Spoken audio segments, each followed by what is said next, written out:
Good evening, everybody. I know why you're here, so I won't be long. Let me just say you're in the church tonight, and it is our great pleasure, as Brother Larry has said, through the Board of Deacons of this church, to join with the People's Organization for Progress to host this session tonight. You may applaud.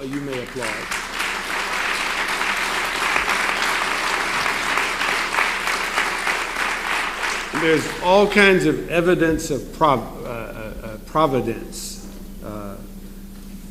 in the house. Let me just say this scheduled program was for February, yes?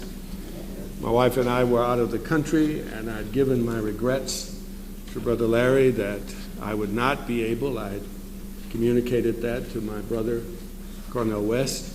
So we were just resigned to missing what we knew would be a wonderful opportunity to hear from arguably the most insightful philosopher in the Western world.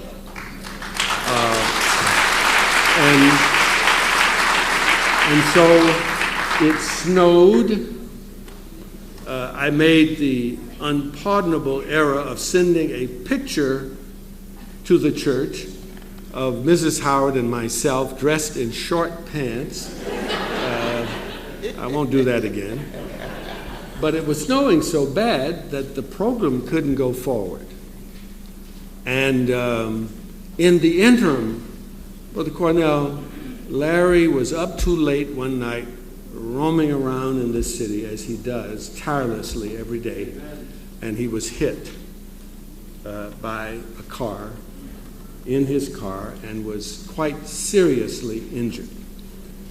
And this is an opportunity now on this evening to enjoy the presentation and the fellowship, to demonstrate our support for POP and the great work it does, but also to thank God for returning whole to us.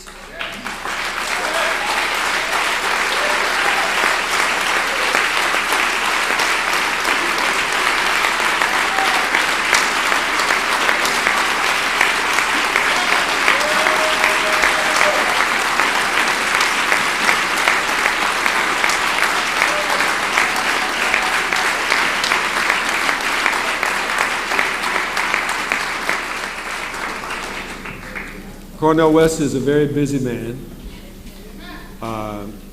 but when Lawrence Ham asked him to come, he doesn't skip a beat. That's not because Larry has thousands of dollars. Maybe Larry, it's not because Larry has $1,000. Because Cornel West knows Larry Ham, and he knows his commitment to the struggle. He knows that he's a serious man who asks no one to go where he's not already been. So this is also a celebration, and that's why I say it's providential. I welcome you to Bethany, and let me say there is a price for being here.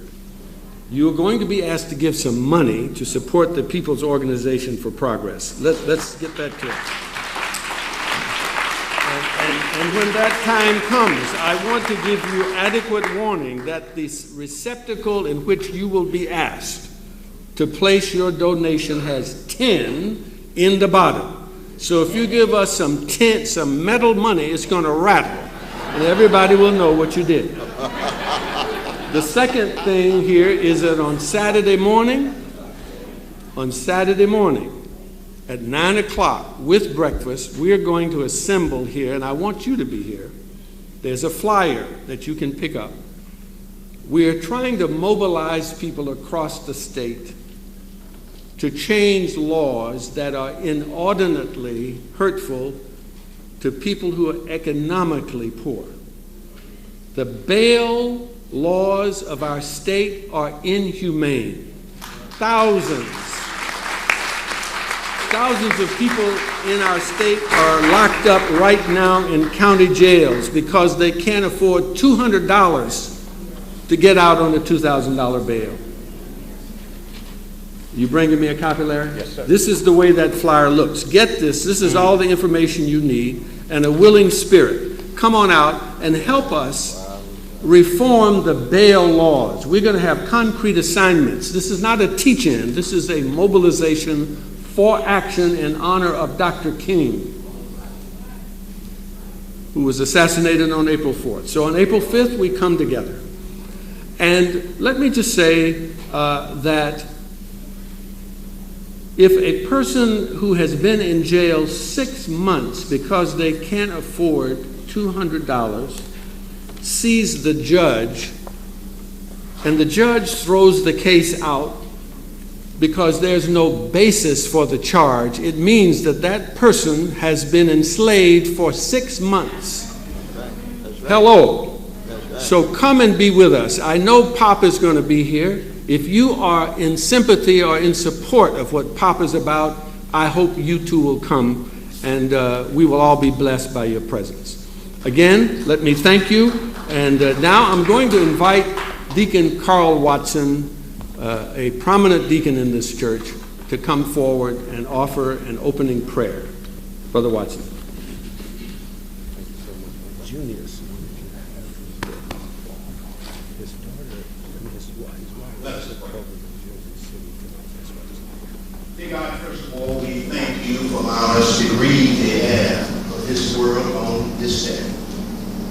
And dear God, we thank you for giving us the privilege, the opportunity to come out and share this evening with this great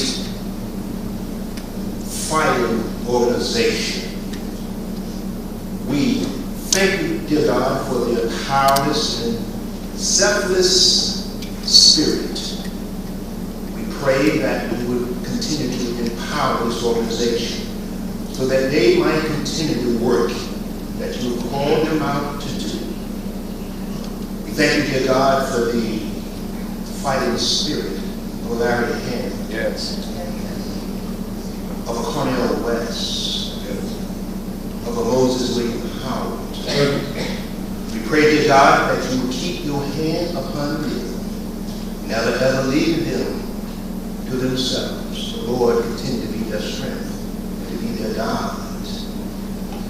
And Lord, it is our prayer for all of us that you would give each and every one of us a faith that will give us the courage and compassion to live committed lives of love and service to all of you. Yes.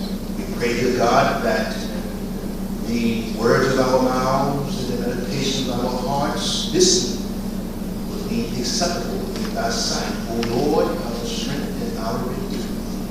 Amen. Amen. Now, Brother Larry Adams has empowered me to solicit, and there's a real punitive punishment for anyone who answers the call falsely. But Brother Larry, there's a good pianist in the house who can play Lift Every Voice and Sing. And I would like to know, who is that pianist? Is there one who can do that? And let me tell you, it's going to be severe if you lie. So nobody's volunteering. I guess we could do this as you said. We can do it. All right. So let's stand, and you're going to have somebody lead us. All right. Come on in. Anybody doesn't know the words on the back of the program? You do it like this.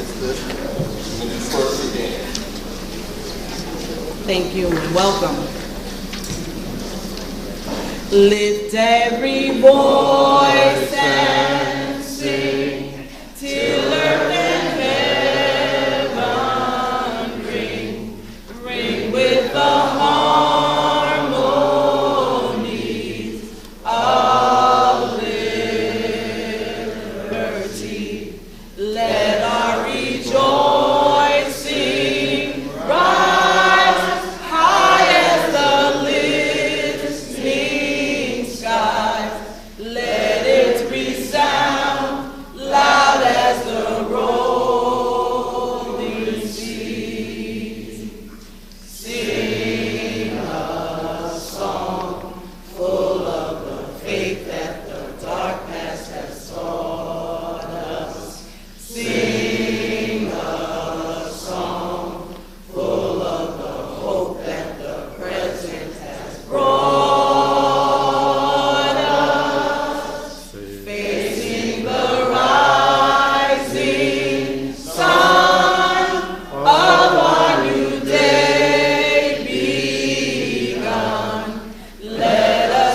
march on till victory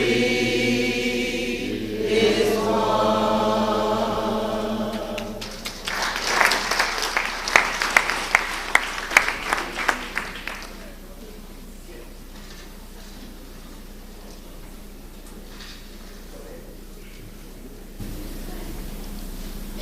Okay, I'm going to seek to welcome the leader of the People's Organization for Progress, Mr. Lawrence Ham.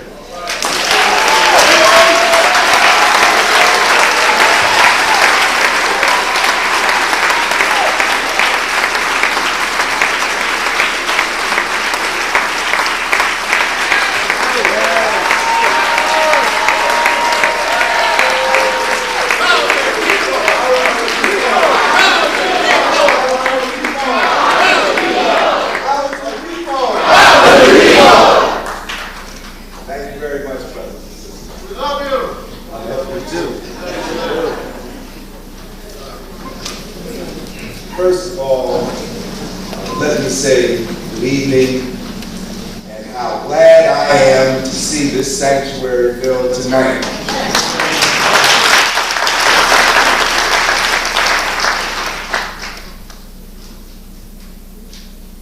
The first thing I need to say, and I think we all need to say this collectively, particularly the members of the People's Organization for Progress, let us thank the good people, the congregation of Bethany Baptist Church, and their great pastor, William Howard.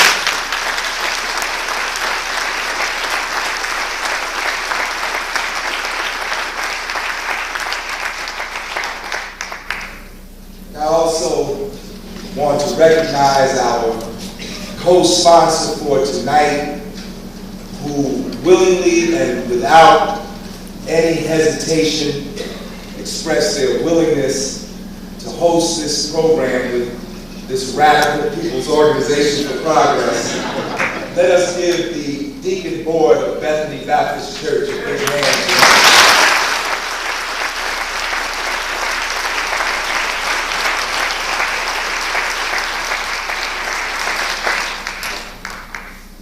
You know, for me, it's like, Dr. West, it's like being homecoming, because I know everybody. Richard Roper is the chairman of the Deacon Board. I've known Richard Roper since 1971, when he was the head of the Office of Newark Studies under the first African-American mayor in the history of this city, Mayor Ken Gibson.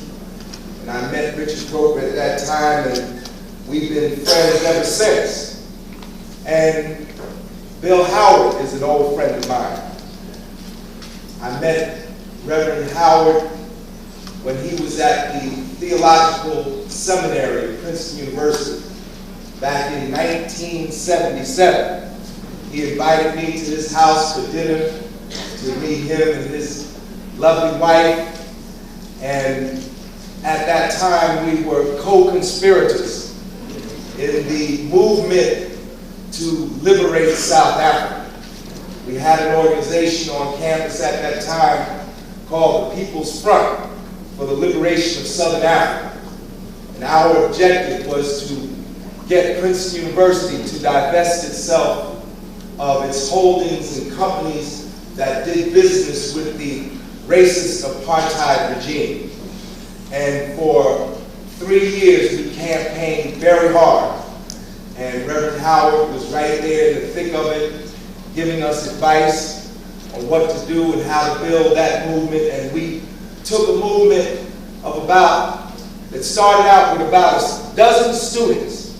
And by the time we reached April of 1978, they did a poll on campus saying that more than 55% of the students and faculty at Princeton supported divestiture. The head of security said there would never be a takeover like there was at other colleges. And on April the 11th, 210 of us took over Nassau Hall. We then began daily demonstrations. We had demonstrations in front of Nassau Hall for 66 consecutive days. And before it was over, we were having the largest demonstrations that Princeton had seen since the Vietnam War. And I'm glad to say tonight that we were victorious because Princeton did divest in some companies that did business in South Africa.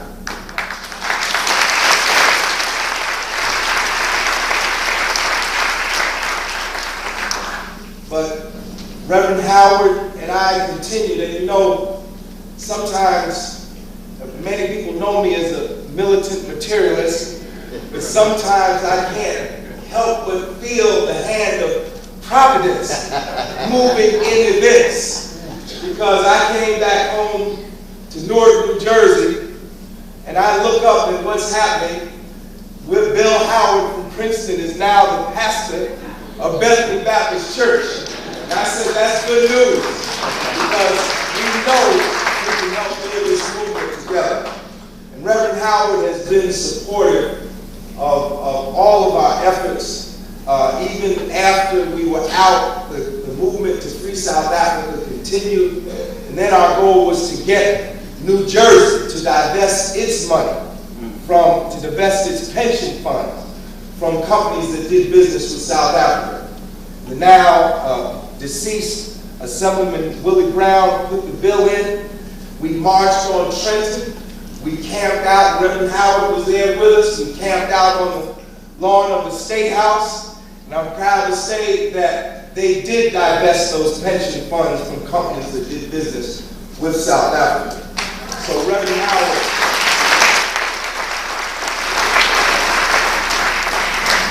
Howard has been in many, many campaigns for racial, social, and economic justice.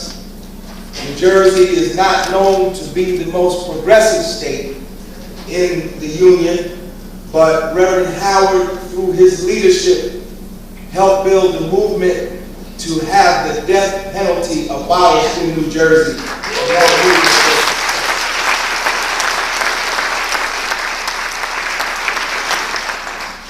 And this church is a great church with a great congregation. It opens its doors to the oppressed and the exploited. You know, Jesus asked the question, who are the least of these? And here at Bethany, they not only work with people in the community, but they also work with those who are incarcerated. This institution, this church, has programs to help those who have come out of prison, and I urge everyone to come and participate in the program. I know I'm going to be there Saturday morning at 9 o'clock to reform laws here in this state. We need to change the criminal justice system, not only in the state, but in the country.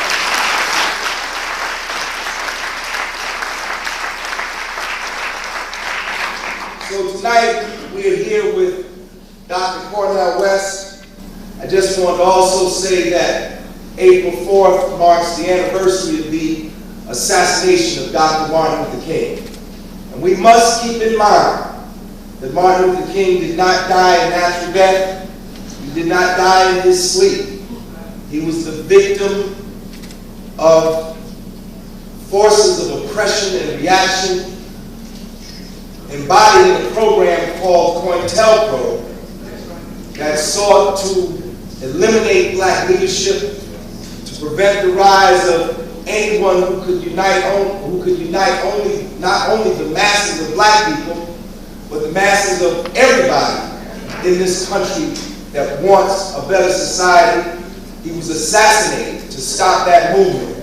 But I'm here tonight to say that although Dr. King is dead, his spirit continues to hold up with the freedom to fight for racial, social, and economic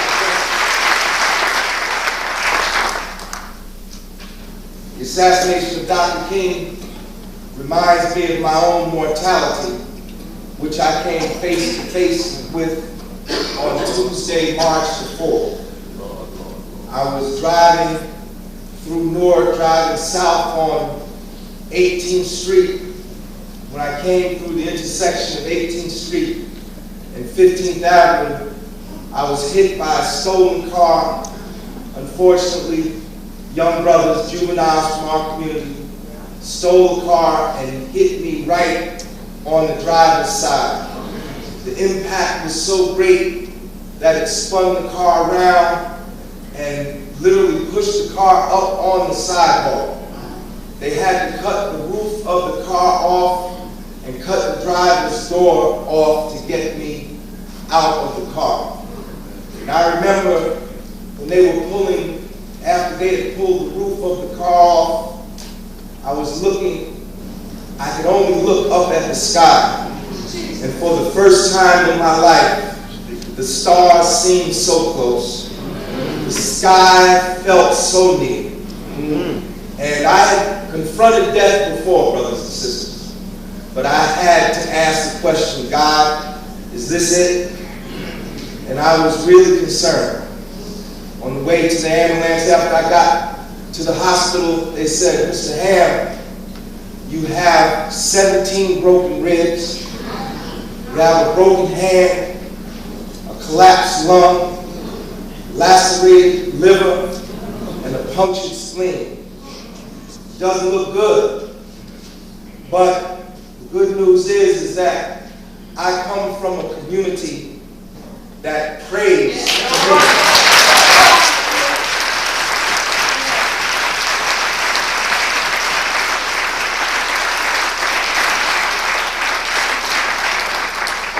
From the moment that people heard that I was in the hospital, they were coming to the University of Medicine and Dentistry. When they took me into the operating room that night, people followed me on the gurney down to the operating room. And I imagine if they could, they would have went into the operating room with me. And I don't want to call names, because if I start calling names, then I'm going to forget somebody, and somebody's going to feel offended.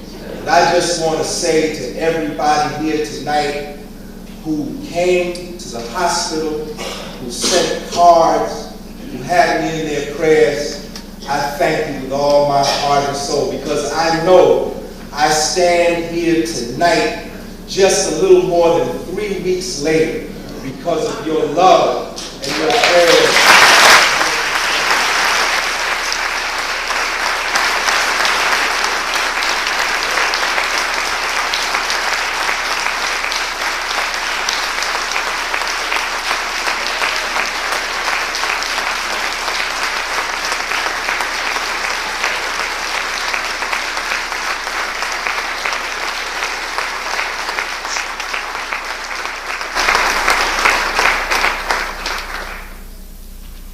Since I have been given this 10th life,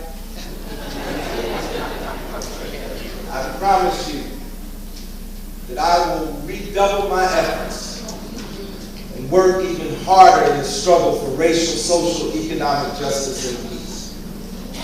I want to say that tonight we're here to hear a great intellectual, but I want you to know that after tonight, tomorrow night, we will meet at the Abyssinian Baptist Church, and to commemorate the assassination of Dr. King.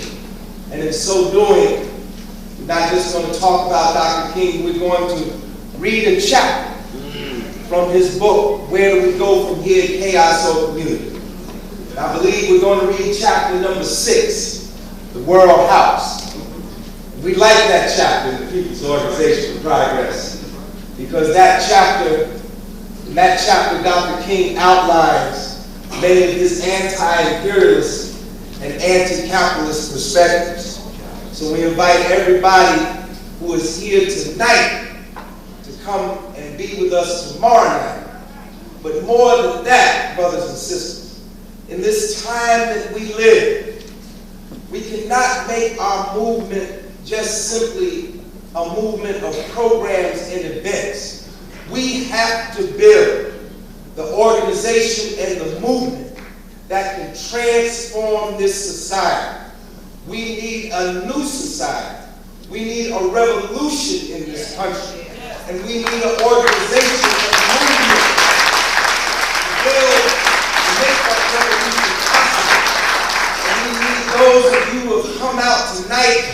not just to come out tonight, but come out night after night after night and be a part of the day-to-day effort for social transformation. That's what we need.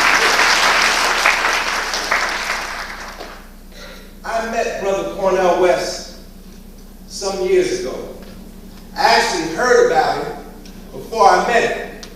And I'm not talking about recently. I heard about him when he was at the campus that Achille and myself and Larry Adams and others, where we went to school, Princeton University.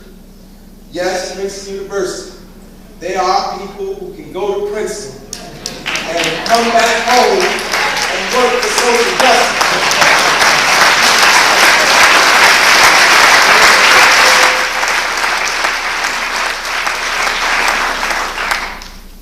And Brother Cornel West's reputation precedes him. You can read about his particular accomplishments in the program that you have. His bio is there. But let me say something about the Cornel West that I know personally. Years ago, Paul Robeson said, the artist must elect to fight for freedom or support the forces of reaction. Cornel West is an intellectual who has not remained in the academic ivory tower. Right. He is in the tradition of W.E.B. Du Bois. He is in the tradition of Carter G. Woodson.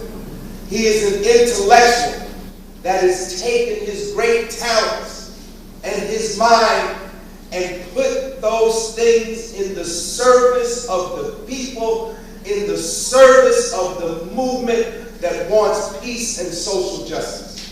And that is why we love him so much. He is an intellectual that not only writes, but strives to synthesize his thought and his practice. He is an intellectual that is not only at book signings, but is an intellectual on picket lines. He's not only an intellectual that gives lectures, but is an intellectual that is in sit-ins and gets arrested for just social causes. That's the kind of intellectual that we need in our community, that we need in this country. We asked him to speak on a particular topic tonight. We asked him to speak on organization and resistance in the struggle for black liberation. We discussed and thought long and hard. This was supposed to be a program that was going to take place on February 1st, the first day of Black History Month. And in POP, we discussed for a long time, what is it that we need to do? What is it that Brother West should address? And the question that came to us was the question of power. Our community is under attack. Yes. Our people are under attack. Oppressed and exploited people of all races are under attack. The majority of people in this country are under attack. And the question is, how do we build the fight back to defend our interests and defend our rights? This is the question that must be addressed. They're closing our schools. They're foreclosing our homes, closing our libraries, closing the factories, closing the post offices. How much do they have to close before we say enough is enough? How much?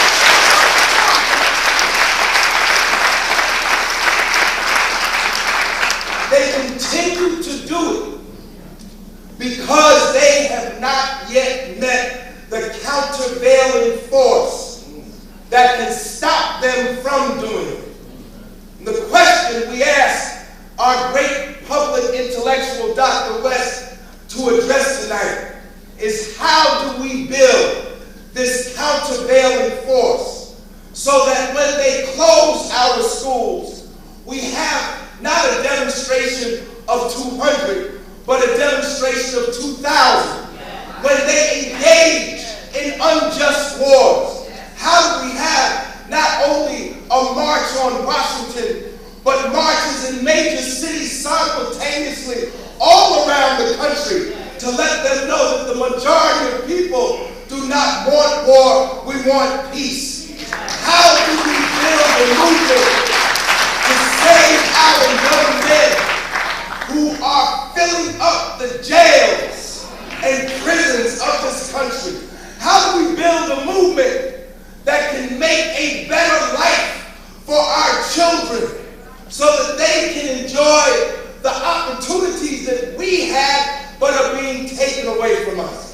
This is the question that we face, and this is the question that now Brother Cornel West will address. Thank you, brother, for coming up.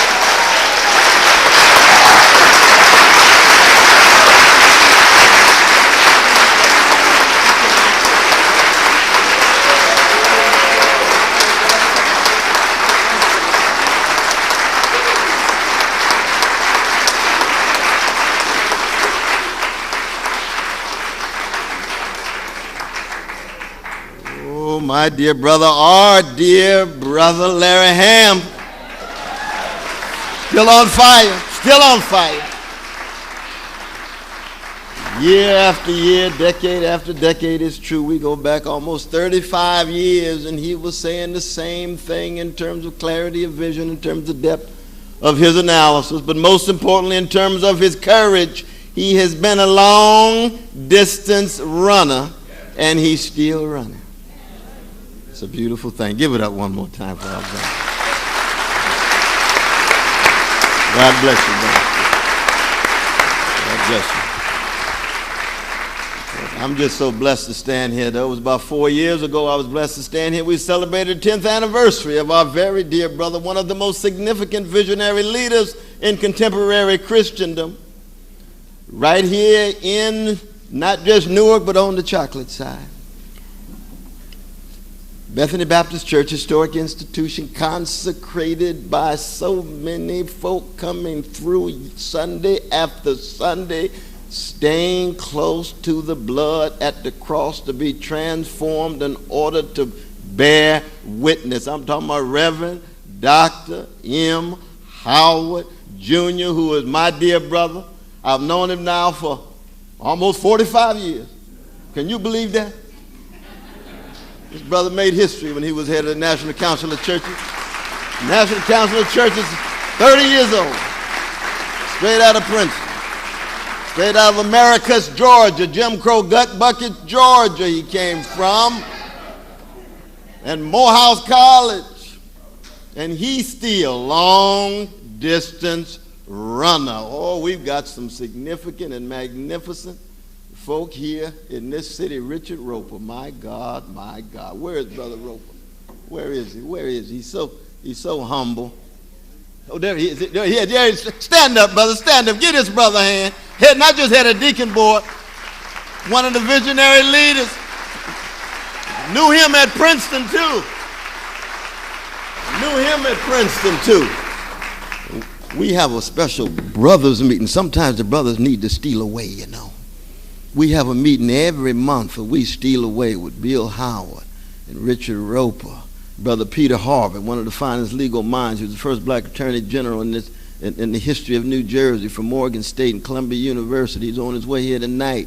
And Eddie Glaude, who's a young brother, intellectual brother. He and I were just together at a PhD exam where we had the 16th black graduate student come out of the Department of Religion. We produced over 75% of all the black graduate students in Princeton. That's one department.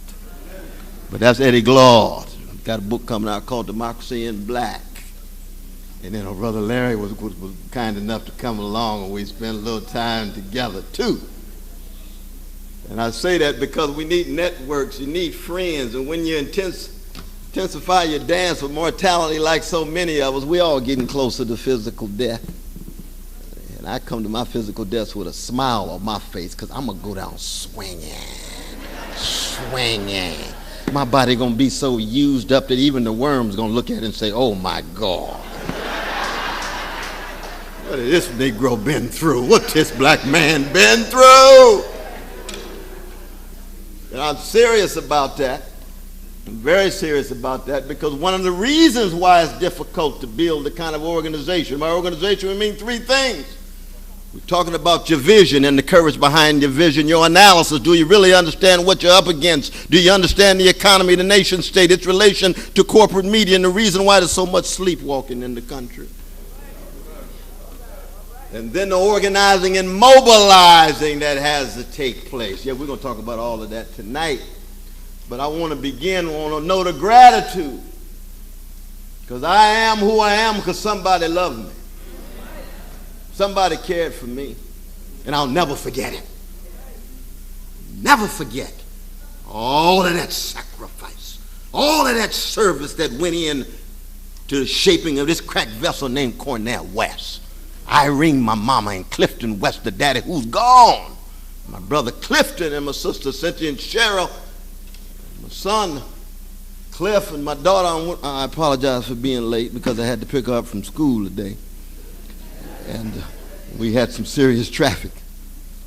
Serious traffic. She's here in the church doing her homework because she got 3 hours of homework. She's heard me speak 150 times. I told her I had something distinctive today to say. She said, oh, really?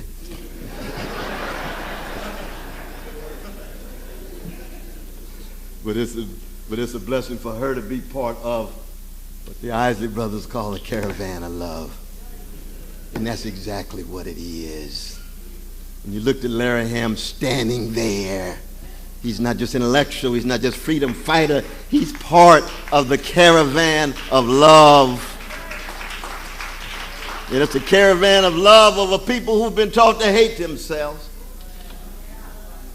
I was blessed to write a song with a genius named Bootsy Collins.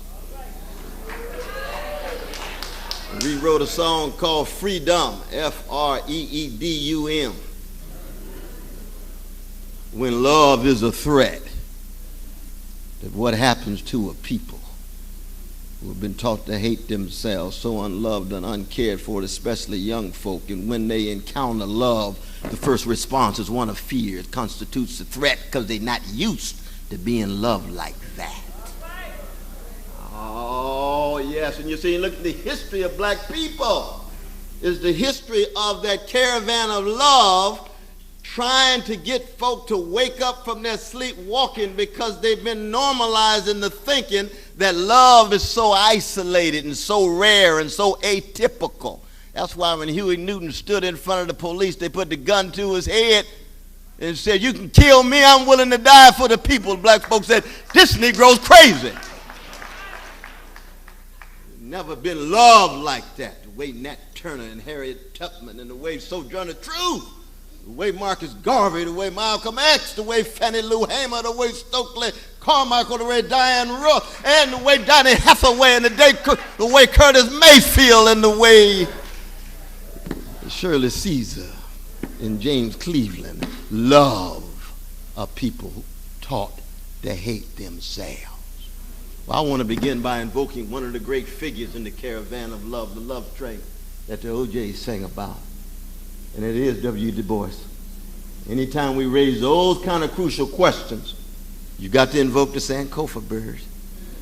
Oh, you got to look back to be in contact with the best of those who came before to empower you to move forward, which means you have to have a sense of history. You affirm the three dimensions of time: the past, the present, and the future.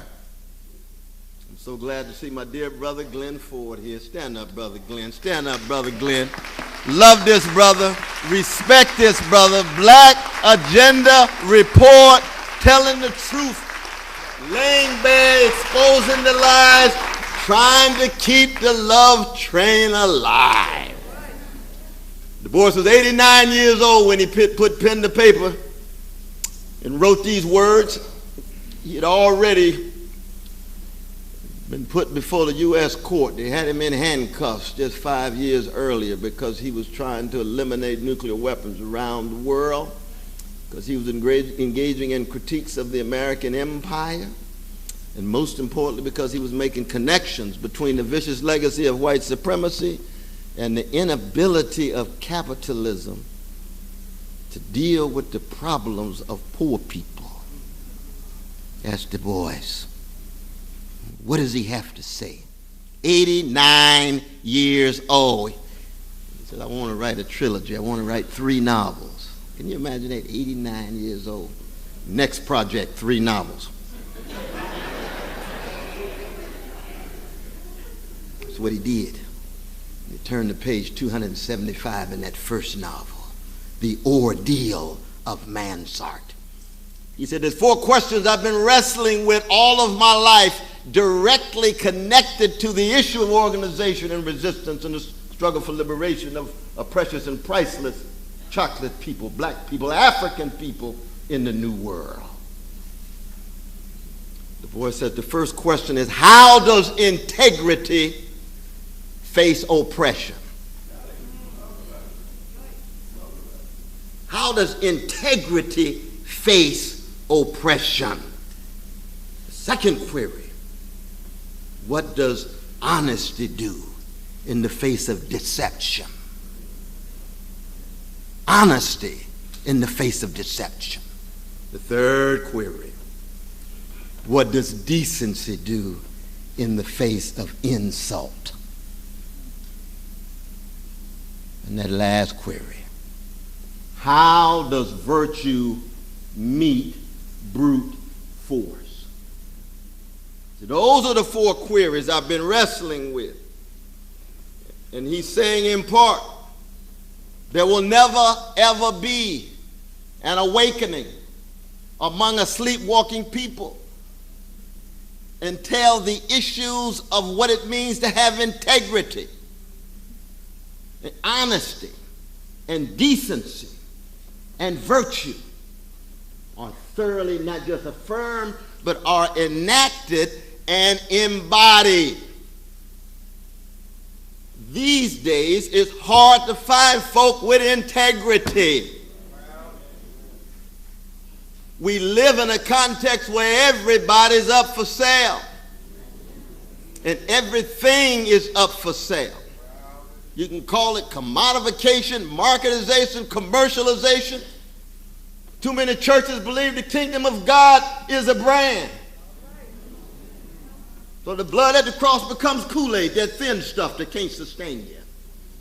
So you end up with churches that are mega churches but no mega courage. Oh, it's true. True. You end up with churches whose building fund is breaking every record, but their prison ministry is hardly working on the ground. Thank God for Bethany Baptist. But the blood is still flowing. Instead of integrity, you get cupidity. Love of money. Wu-Tang Clan said cream. Cash rules. Everything around me. So good to see you, Akili, my dear sister. So good to see you. Cash rules, but it doesn't have to rule me. What we love about those who constitute wind at our back is that they had an absolute commitment to integrity that would hold cupidity at arm's length. Yes, we all need money. Yes, we need cash flow. But when that money and that cash flow begins to determine what you're saying, what you're doing, who you are, that's a form of idolatry. No people can survive, especially a black people can't survive by succumbing to cupidity.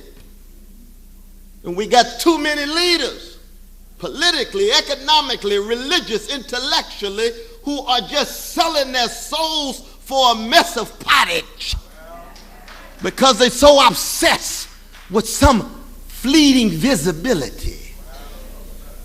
As if that's what the people are going to talk about at their funeral, as opposed to what kind of human beings they are and what kind of witness did they bear and what kind of service did they render.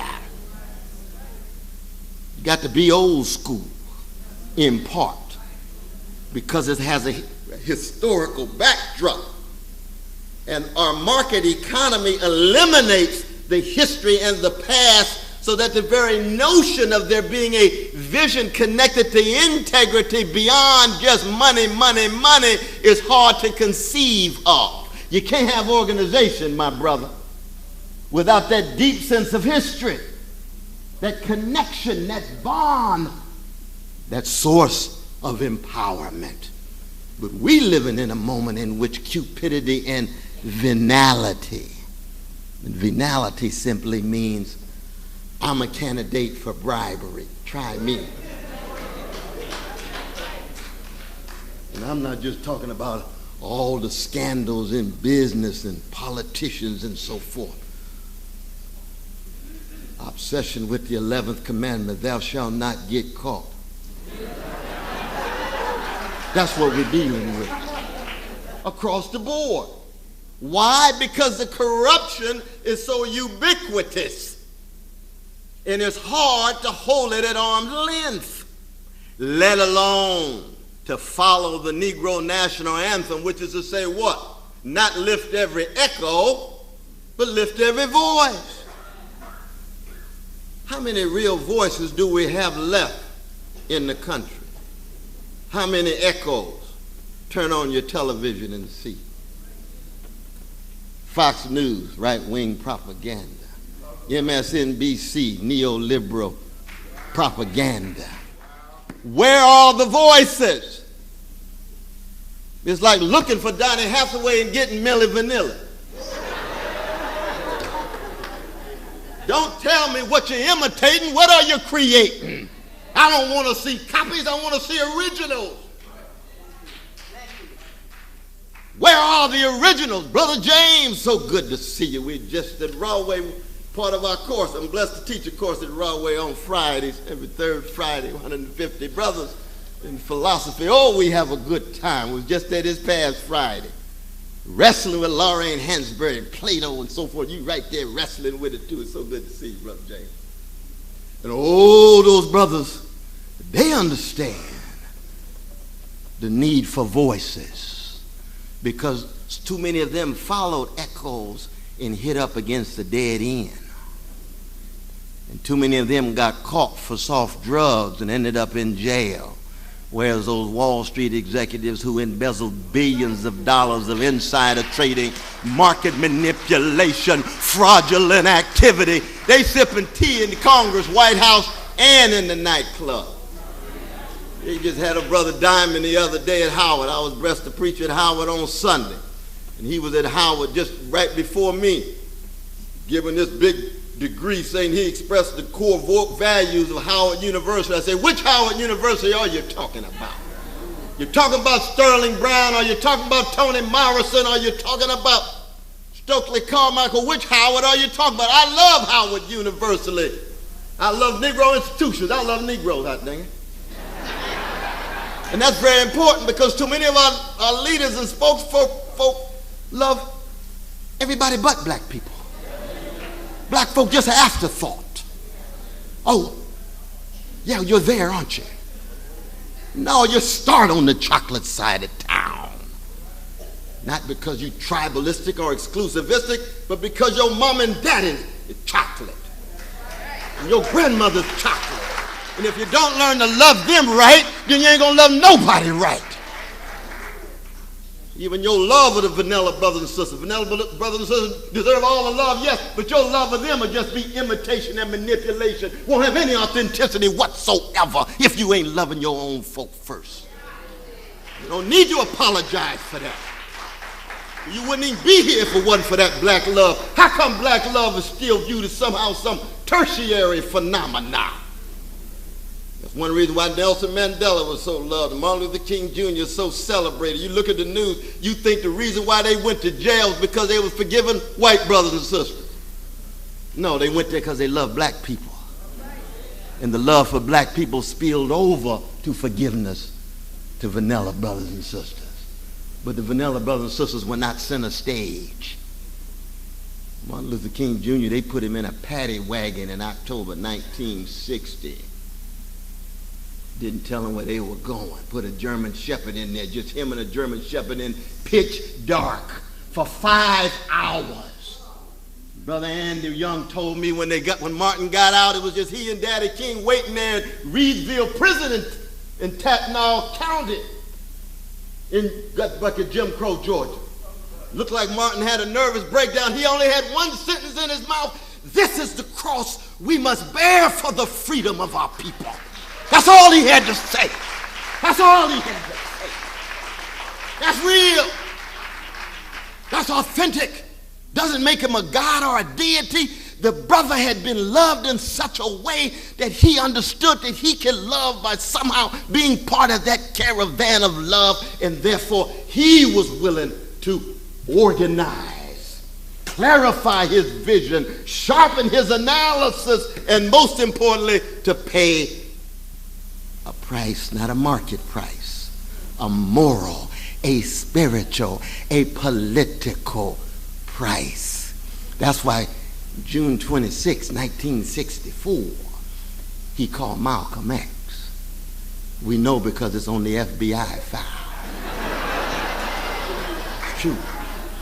You look at Claiborne Carson's books, Malcolm X FBI file, Martin Luther King FBI file, June 26, 1964, Martin calls Malcolm. March the 12th, Malcolm broke from the Nation of Islam. No Malcolm without the love of Elijah Muhammad.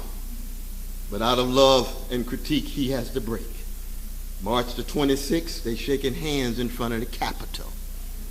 June 21, 3 of our courageous freedom fighters in the South were killed. It was Sherman and Cheney and Goodman. And Malcolm had announced, we're going to the United Nations. We're going to put the United States on trial for the violation of human rights of black people. I invite all organizations to join me. Martin Luther King Jr. calls. What kind of history would we have had if they had got together? We need to talk about that moment. 3 days later, they tried to poison the food in Malcolm's plate. And he's on to Africa. They never got a chance to hook up. But don't ever think that when you're talking about folk who fall in love with a people, I didn't say an abstraction, I didn't say even some kind of ideal, I'm talking about with a people. You fall in love with a people, you hate the fact they're being treated unjustly, you loathe the fact they're being treated unfairly, and if you don't do something, the rocks are gonna cry out.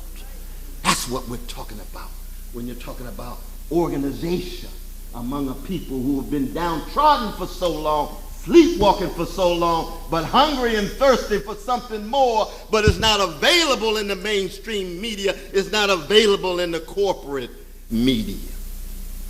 Martin Luther King Jr. wrote a little note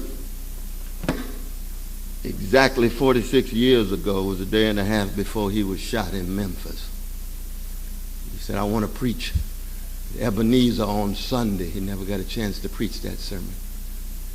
The name of that sermon was Why America May Go to Hell. That's not Jeremiah Wright. Oh, that's not our dear brother Jeremiah Wright. That's Martin Luther King Jr. He didn't say America ought to go to hell. He didn't say America should go to hell. He said America may go to hell. Why? Because he had said America is a major conveyor of violence in the world. The major violator of international law in the world. He said, and I know the FBI has already said that I am the most dangerous man in America. That's a lie. I'm not the most dangerous man. The most dangerous force is the awakening of the people. The most dangerous force is when vision, analysis, and organization among a hated people, when a rage is transformed into a righteous indignation, almost like Jesus in the temple running out the money changers in Jerusalem. And that temple, of course, was the equivalent of White House, Congress, Wall Street, and Hollywood. Oh, that's the kind of Jesus we talking about. Oh, yes. Out of what? Love for the least of these. The poor, the prisoner, the elderly, the fatherless, the motherless, the children, working people, all folk who've been spit on, all folk who've been devalued, Yes, that kind of fire. So fundamental for any kind of organizational renaissance. Now, I do hope we get not just 1,000, but 2,000 folk to join People Organization for Progress. Oh, yes. Ain't no doubt about that. You need numbers. You need resources. But in the end, it's not just about numbers. You got to have the right kind of folk in there. If they're not on fire and they're lukewarm, it doesn't make any difference what your quantity is. It's still a low drag. You got to have folk who are willing to move, committed, full of convictions, but most importantly, you have to have folk who have a commitment to honesty, and that's the second theme that the great Du Bois was talking about. We live in an age of monstrous mendacity. Lies everywhere. Everywhere. And hyper-hypocrisy. And I'm talking also about ourselves. I'm not talking about just pointing fingers. All of us are cracked vessels now. We're walking contradictions. But we ought to be honest about it. We ought to be candid about it. I can't get over all this talking Ukraine and Crimea and so forth. America acting like we've got such moral authority of a nation violating international law. Please, please, get off your symbolic crack pipe and tell the truth about yourself. Invading, occupy Iraq, 1 million people dead, violation of international law. Invade, occupy Afghanistan, violation of international law. What about Grenada? What about Panama? We can go on and on and on. What about Saudi Arabia and Bahrain? Come on, America, do you think that we sleepwalking forever? Yes, we concerned in international law, but let's start at home. Don't be so hypocritical. My God. We got 40% of black, brown, and red children living in poverty in the richest nation in the history of the world. That's morally obscene and spiritually profane. 20% of all of America's children living in poverty in the richest nation, the history of the world. Thank God for Pop. We see the moral outrage and righteous indignation and holy anger. Where else do you see it? Thank God for Philip Harper and the Dream Defenders, younger generation, hungry and thirsty for more than just that superficial stuff. Young folk are tired of being told, we want you to be highly successful so you can have material toys and be well adjusted to injustice. You think Ella Baker lived her life of such integrity and honesty so that she could produce just some successful Negroes? No, she wanted folk to use their success to be faithful to something bigger than them. Don't just be smart. Let the phones be smart. Be wise and courageous and compassionate. Thank God for the Dream Defenders. They say, yes, we want to be part of that tradition. We don't want to just be successful. And that's what it is in the age of Obama. Everybody wants to look up and see who are the successful black folk rather than look down and see who's stuck in the basement. Don't tell me about the glass ceiling that you're breaking unless you breaking some convention in order to bear witness to a truth and some organizing that will have impact on the least of these. End up with a whole generation of peacocks. And look at me, I'm so successful, I'm somebody, I'm so smart, I'm so articulate, I'm so eloquent. You can hear Muddy Waters from Mississippi saying, peacocks strut because they can't fly. No, we come from a tradition of eagles who fly high and look low and lift as we climb, because whatever success and spiritual and intellectual weaponry we have, we render it to something bigger than us. It's the kingdom of God if you're a Christian like me. If Jesus is the best thing that ever happened to you, then you're already on the love train like me. But everybody don't have to be a Christian. Could be Muslims like Malcolm. Could be agnostics like James Baldwin. Could be a whole host of other kind of folk. We Christians have no monopoly on integrity and honesty, given the history of Christianity and its complicity with structures of domination and hatred against our Jewish brothers and sisters, or against our Muslim or Arab brothers and sisters. But there's some prophetic Christian folk who hold on and hold out. Thank God for Bethany Baptist. Thank God for Bethany Baptist. But it's telling those truths.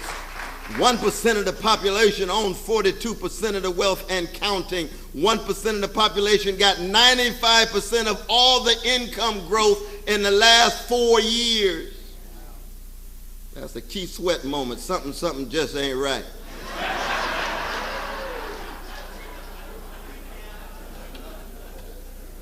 It is. It's sick. It's pathological.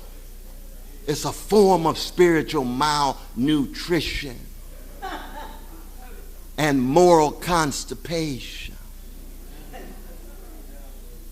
Because some of those folk at the top, they know what's right, but the greed is just blocking the flow. And who suffers? The precious, weak, and vulnerable, disproportionately black, brown, and red. But where are the voices? Well, got our brother William Barber. He needs to critique the Democratic Party as well as the Republican Party, but he's on the move. He's got folk now trying somehow to wake up. Very important. But it's going to be complicated, especially trying to forge new kinds of vision and analysis with organizations in place, with a corporate media that makes it so difficult for the kind of voices of a Larry Ham to be heard constantly. Corporate media generates massive weapons of distraction by design. That's why there's no critique of the drones that has dropped bombs now on over 4,000 precious human beings and 230 innocent children. Those are war crimes coming out of the U.S. government. It's wrong, it's unjust, it's immoral. Those are war crimes. Both parties, bipartisan consensus, remain silent. You get a right-wing brother like Rand Paul has a filibuster for 13 hours because he's concerned that U.S. government has killed 4 American citizens with no accountability, no responsibility at all, given the new laws. The National Defense Act, well, you can detain folk without trial. You can assassinate folk with no responsibility. You see, that's in place now, in place under the present administration. That's our dear brother Obama. People ask me, oh, Brother West, how come you so hard on the brother? Hey, I'm a Christian. I love everybody. At least I try to. I pray for the brother and his precious family. I don't want any harm to come his way. But he's responsible for his deed. And he's in a position where he could actually cast a light on Wall Street crimes, on imperial crimes in the form of drones, on the criminality in the criminal justice system. How much effort has he made in trying to disclose those lies and those crimes if he has the audacity to say that he's got some relation to Martin Luther King Jr.? That's my question. That's all right if he says, no, it's just me and Whitney Young. I said, okay, I understand. I love Whitney too, but Whitney's a neoliberal centrist. Always was, open about it. I like honest folk even when they're wrong. And what did Martin say to Whitney when Whitney put Martin down like a dog in his face? And Martin was a nonviolent man. He was a pacifist. He almost slapped Whitney upside his head. And he said he had to hold Martin back. Martin had that street in him, that ghetto fabulous in him. That's why he was a Christian. He needed the Holy Ghost to hold your straight. I understand that, because I was a gangster before I met Jesus, and I'm just a redeemed sinner with gangster proclivities right now. Nothing but the Holy Ghost holding me together. But what did Martin say to Brother Whitney? He said, what you say may get you a foundation grant, but it won't get you a place in the kingdom of truth. That's what Martin told Whitney Young. Why? Because he said, Martin, all this talk about organizing poor people across the board, Martin, this critique of Vietnam makes you sound like you're unpatriotic. And what did Martin say? He said, Whitney and so many others, y'all never knew me. You never knew me. I'm a cross bearer before I'm a flag waver. And that cross is about unarmed truth and unconditional love. And the condition of truth is to allow suffering to speak. I don't care who it is. And unconditional love means that my talk about loving others is translated on a structural and institutional level. The justice is what love looks like in public. Just like tenderness is what love feels like in private.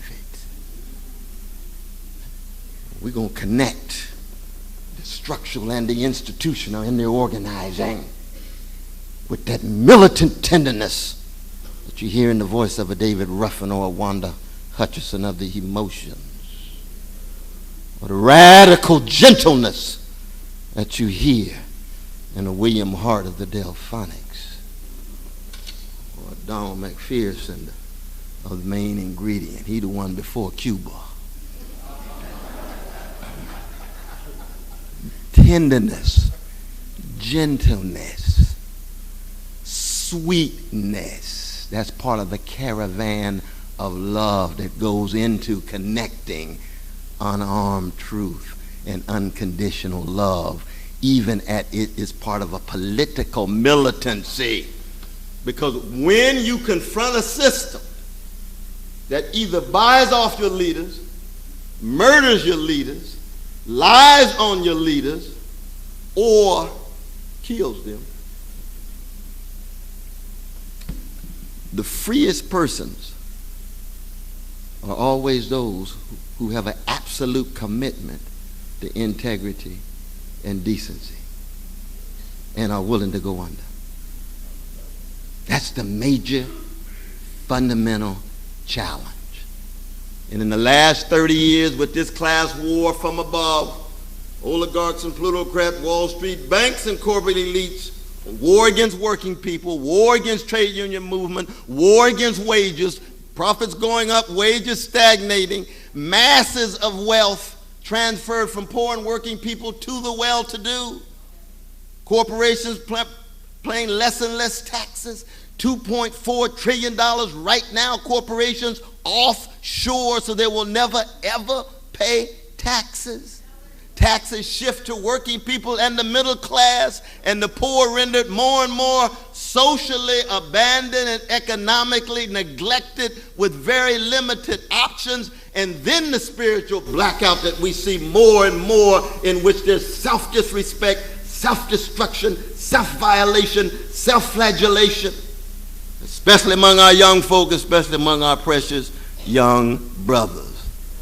And in part because those young brothers who we see all the time in Rawway and other places, Bordentown and others, they tend to be the warriors, but they got the wrong venue and they got the wrong channel. You see, they tend to be the courageous ones, They're the ones who are willing to straighten up their backs. But the problem is that with lack of serious love and care, lack of education and decrepit school systems, with those school systems now being viciously attacked, privatized, with profiteers coming in, closing public schools, trying to make big money on public education, leaving more and more and more behind. You see, they have very little access to the sense of who they are as a people, a sense of their history. Their energy is high. Their vision is very, very narrow. Their courage is intense, but their love potion is low. And they're full of revenge. And they're full of a lot of hatred because they've been hated so. And that would be true for any peoples of any colors. To have to deal with those circumstances, those conditions, and come out of a history of a people who have been wrestling with trying to love ourselves since the first African stepped off that slave ship in 1619. And that's one of the reasons why what? That when it comes to big money, we always find it when it comes to prisons and war.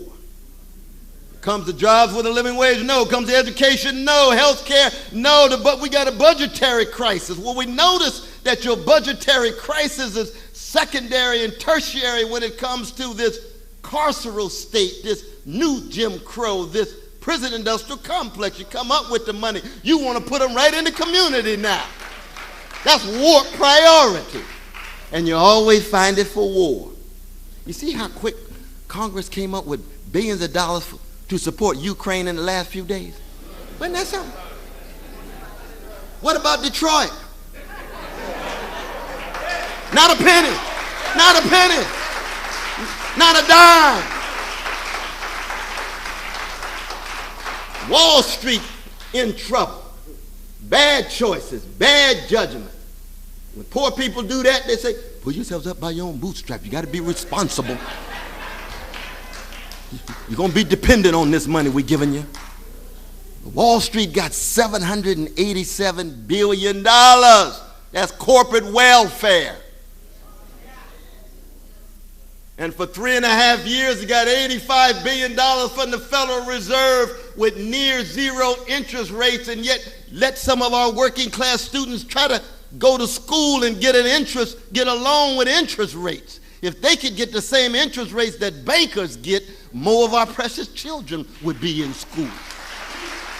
Oh, this is how warped the situation is. But we view it as just business as usual. Oh, we need organizations that same. Based on the love. Now, you got to keep the love in it. And this is part of the problem, you see, is that so many everyday people, they seen folk who emerge as these leaders and spokespersons, but it looks like they lukewarm on the inside. That's a problem. That's a problem. And I'm not talking about perfection. I'm not talking about purity. I'm just talking about trying to have integrity in a sense of decency and honesty, being self-critical, but most importantly, putting up front the love. Doesn't have to be in language. Most importantly, it's got to be in your deeds. It's got to be in your example. And it's got to be something that you feel. Oh, yes. I'll tell you, one of the saddest things in popular culture for me is that for the first time last year in 50 years, we didn't have a black artist that went #1 on the pop charts at Billboard. Now, can you imagine some of the most artistically sophisticated and musically refined people, going back to the spirituals, that we can't have one artist that go to the top? Robin Thicke, he's stealing from Marvin Gaye. Blurred lines come right out of Got to Give It Up. We know that. Justin Timberlake, he's fine. But ask Hall & Oates about Ted Mills and Blue Magic. Ask Hall & Oates about Junior or the Dales from Chicago. They understand. Vanilla Brothers, they're artists. What's going on with our young folk listening to bubblegum music? Very little sense of history. Bombarded every day with hedonism and materialism and trying to somehow be number one at the top just in terms of what you look like in this superficial culture of spectacle. That's what it is. Nothing but spectacle. I had a long dialogue with my dear brother Jay-Z. I said, brother, you're a lyrical genius and you're successful. But I'm still waiting to see how great you really are. Oh, yes. Oh, yes. Because I come from a tradition that says, like Curtis Mayfield, like Gil Scott-Heron, like Nina Simone, you're great in terms of the quality that you render, not in terms of how many records you sell or how mainstreamed and streamlined you are. How many souls are you touching? Are you in the soul-stirring business or are you in the body-stimulating business? Let me know. That's all I want to know. That's what I want to know. And why do I talk about this? This is very important because music is the last form of transcendence for our young people, which means what? In our organizations, we got to have some musicians. Bring in Raheem Devon and Anthony Hamilton, Kim Burrell, Angie Stone, Jill Scott. Bring them on in. We couldn't have had a movement, Brother Glenn, in the 60s without the music. There's no Martin Luther King without Mahalia Jackson. He knew that. Without Tom Dorsey's Precious Lord. Music is not ornamental or decorative. It's constitutive of who we are, who anybody is. And if we can't make that connection with our young folk, their dominant form of transcendence takes them one way, and they look at us and say, oh, those old school folk, you know, they in there talking about Martin Luther King Jr. and Malcolm X. That's that old stuff. They waxing nostalgic. We say ain't nothing nostalgic about this. This is a vital and vibrant tradition. We're trying to keep it alive. In an age of big money and big business and big banks, we're trying to tell the truth, expose the lies, and bear witness. And it's got to connect with every sphere and every site in our lives. I used to tell my dear brother, Mr. Louis Farrakhan, I love that brother very much. We wrestle with all kind of issues and so on. But I say, the nation, given all the commitment, without music being at the center of the ritual, it's hard for me to conceive of how it's going to ever be a mass movement, my brother.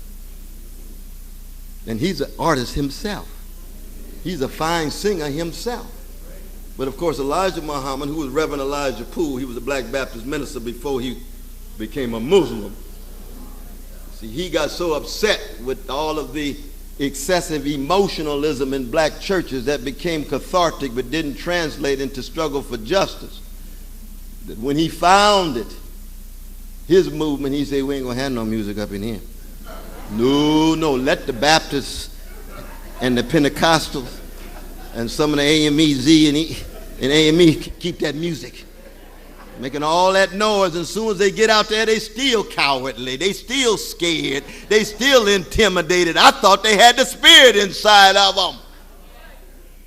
And that's an interesting point, though, isn't it? If you've been niggerized and Jesus doesn't de-niggerize you, what Jesus are you connected to? Who you talking about? What kind of witness you bearing? You can sing all the songs you want, but if it stays just on the surface and doesn't get inside of you and you deny yourself and pick up your cross and follow that Jesus, then what are we talking about? That's what Elijah Muhammad was talking about. Went on to become a Muslim. But the music, fundamental for young people, to give them a connection so they can have a critical vision and analysis. that talks about the critique of capitalism, the critique of imperialism. Yes, and most importantly, a self-respect, a self-confidence. And there's no doubt in my mind that when the historian puts pen to paper, 150 years from now, they're going to say, lo and behold, there were a cloud of witnesses in Newark during the ice age of Reagan and Clinton. Clinton was the one, mandatory sentences. It was Clinton, of course, who signed the bill eliminating welfare. It was Clinton who deregulated markets and undercut Glass-Steagall. Oh, yes, it was Clinton. It was Clinton playing his saxophone, black folk responding with a smile, but his policies were coming at us. But during that period, there was a People's Organization for Progress that said, oh, y'all may think that somehow we're old school, but there's a spirit of an Amiri Baraka that we'll never forget. You don't have to agree with everything he was talking about, but the fire that he had still at work in pop, still organizing and mobilizing and on the move. Oh, yes. I can't wait when his son is the mayor of the city. I can't wait. I can't wait. But that's part of a tradition that spills over. It's going to spill over into the electoral political process, but when it spills over, what does it mean? As soon as he wins, the permanent government going to be sitting there looking at him. Who is what? Corporate Newark. Corporate business Newark. Now that you won, Brother Baraka, we here forever. At least until the revolution comes. You're going to be here for a term or two. And what we going to say? We understand. We're not naive. We know that there's structural constraints, but we're going to be there putting pressure, loving pressure, critical pressure, truth-telling pressure, witness-bearing pressure, so that he won't be alone as he presents his own policies, focusing on poor and working people. We want him to be the Harold Washington of the 21st century, and that is connected to pop, is connected to the organization, is connected to the leadership of Larry Ham, and we're going to be there with you. Thank you all so very much. Stay strong in what you're doing.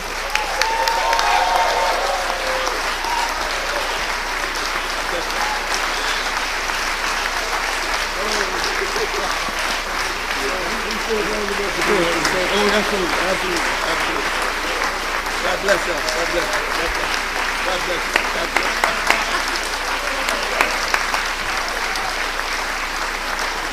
Go get him, go get him, go get him. All right, I want to lock the door. Oh, that's true. As important as what you plan to do later tonight is, in this moment, lock the door. As important, look, yeah, I know, they want to use the excuse they can't hear me. Listen. Were you listening? Were you listening? Were you listening? And really, you're very polite, Dr. West. You told us about the war we had to settle within ourselves. Yes. Nobody can give you integrity. Right. You have to claim that. Nobody can give you honesty and decency. You've got to claim that. Now, I want you to get some money. And I want you to know that you have an opportunity to engage Dr. West in some questions and answers. And while we're engaged in Q&A, let's be orderly. The ushers are going to pass the plate among us. And I want you to be generous in your contribution. So I'm going to ask Brother Larry Adams to come up now and supervise the Q&A. Raise your hand, say who you are. And by the way, note on the, do you have a program? Yes. Who doesn't have a program? turning to your neighbor and saying, do you have a program? You'll see on the program here, it says questions and answers, not statements and answers. Okay, so Brother Larry, here you are. We're going to pass the plate of the bill. Just start the plate running through the aisles, and we have a video camera. We notice everybody that's just passing the plate is doing that. Nobody does it better. And everybody remember freedom ain't free. So sacrifice. We will have some organization. We go from this side to this side. Please raise your hand. Be recognized by the chair. You have a question for Brother West. Young brother, right there. First one I saw. Yes, sir. Identify yourself, brother. Who are you? You need a mic. Is there a hand mic? Yeah.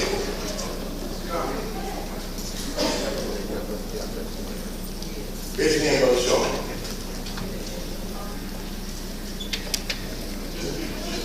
Go ahead, identify yourself. Go ahead. My name is Justin Talman, and I go to University Heights Charter School. And my question is, are you a black nationalist?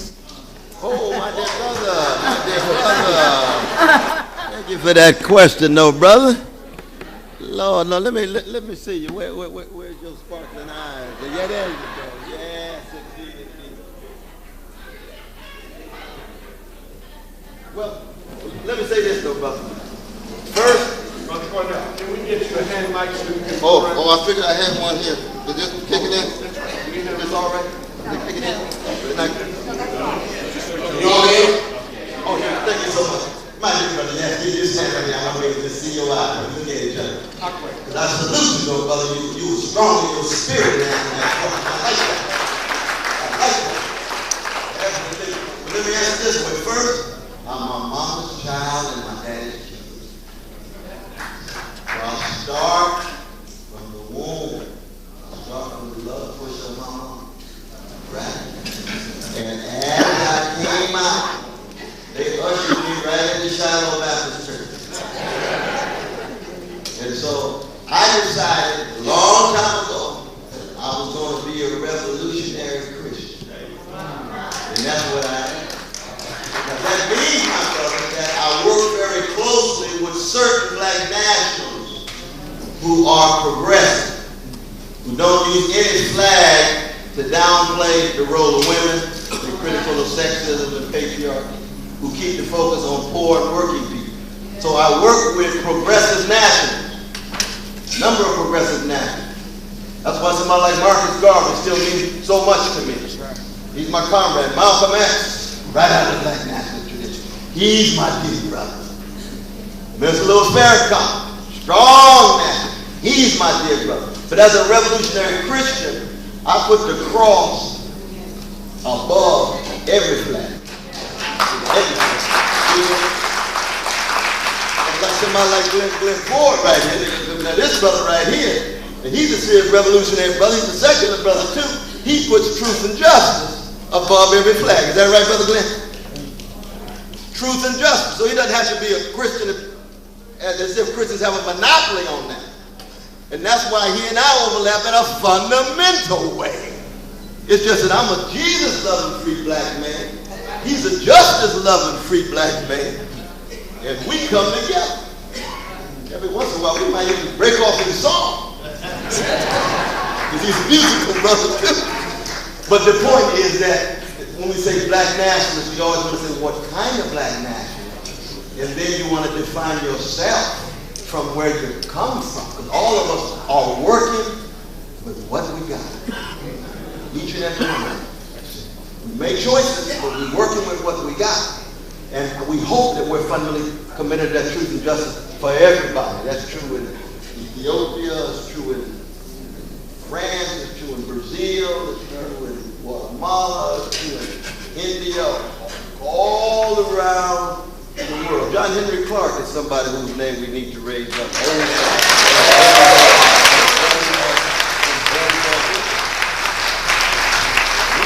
Strong Pan-Africanists, but not confined just to those 50 5 countries all around the world. Of course, he was very close to Malcolm and Martin. And of course, American Rock, who Martin Luther King Jr. met the week before he died. You all know that, right? Martin came right here to Newark and said, I want to see this brother. They had a powerful, magnificent dialogue. But I appreciate that question from the young brother. Somebody in this side now? I'm seeing that, brother. Yes. And that's my greatest pleasure. How you doing? Hi, I'm Beth. My name is Sasha. I'm a 21-year-old college student. I wanted to ask you, how do I get more people my age intellectually and socially involved? Oh, wonderful question. Wonderful question. One is always remember that examples are the go-kart of judgment, which is to say, you just being your brave, wonderful, courageous, visionary self, that becomes contagious. That becomes contagious. Other folks running the dead ends by hanging out with other folks. Oh, your first name is? Sister, oh, that's Sister Sasha. She's such a grand example of integrity, honesty, and decency. I need to check that out. I tried out this other stuff and it's just too empty. You know what I mean? She's the real thing.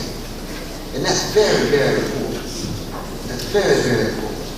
There's a wonderful song that was written, that came out in October 1973 about 2 geniuses called Ashford and Simpson. And it's called Give Me Something Real That Won't Fade in the Light of Day. That's what they talk about. Realness, integrity, honesty, decency. Sister Sasha, 2014. Represent. Folk return from the superficial to the real thing, but it takes a little while. It's going to take a little while. It takes a lot of courage to make that turn and say, good evening, Dr. Wade. My name is Maxime Fini, and I would love to say that the basis for life itself is love. The basis for life itself is love. We believe that we need to teach that love is something when you have enough, you can give. You have to start with self and then move it out. That's right. To do that, one has to accept oneself as naked without anything. The question is, how can we promise to everyone that we meet, we make sure they make them smile, they make them know that they are valuable. How do we can populate that? Yeah, I appreciate that question, no brother. I speak just based on my own experience. I was just blessed this past week. We had the Smithsonian where we celebrated the 50th anniversary of John Coltrane, The Love Supreme. December 9th, 1964, right here in New Jersey, right here in the studio. Brother Coltrane and Albert Jones and Jimmy McCoy on the piano, creating that masterpiece. Masterpiece. But it was very interesting because we were there with Chuck Stewart. Chuck Stewart is the historic photographer who took all the pictures of John Coltrane and the various albums that he made. And everybody knows John Coltrane was a saint, which is to say he was a sinner who looked at the world through the lens of his heart. And his love supreme came through 10 years of heroin addiction. Folks first met him in Philadelphia. He said the genius and the wine at the same time. Chain smoker. Over and over again, and he met a magnificent Islamic sister named Naima. Changed that brother around. And he went on to meet another genius named Alice Coltrane. Changed him around even deeper. So yes, you're right, he accepted his nakedness, but all nakedness still presupposes some antecedent condition, which is to say something prior to your nakedness. None of us are just naked all the way down. And even on your naked body, you see wounds and scars and bruises reflecting your history. So we all bring something to the table, even in our nakedness. But it's the courage to love, the courage to tell the truth, through his horn in this case. You all know his tribute to Malcolm X, his tribute to Martin Luther King Jr. You know Alabama, the classic Alabama. Telling the truth, condition of suffering, allowing that suffering to be manifest in its signs. So that, yes, I do agree that this love is the key. How do we get through it? Through example, one, but also, for me as a Christian, you see, there's a transformation and awakening that has to take place. People awake in different ways, different forms. And in my own case, it has everything to do with making Jesus my choice. There's no doubt about it. And I will from that every day. You're projecting now. Nice on the other side of the house. Oh, I certainly will. Dr. West, first of all, I want to say that I'm very honored to be here, and I'm very inspired by words. I will tell you that you're giving without fire to fight for the people. My question is, what is your position on immigration issues in the United States, especially with undocumented workers working every day to sustain their families? And also because, at some extent, that corporate and big companies are cleaning up these people. And to many, they're seen as a form of modern slavery. What is your position? What are your thoughts about it? Well, I appreciate that, brother. We were blessed to be part of the multi-million mobilization taking place in the last 3 years. I was just actually down in El Paso a few weeks ago on the border. And of course, it's very important to keep the history in place. I'm there in Texas. I grew up in California. Both of them used to be Mexico.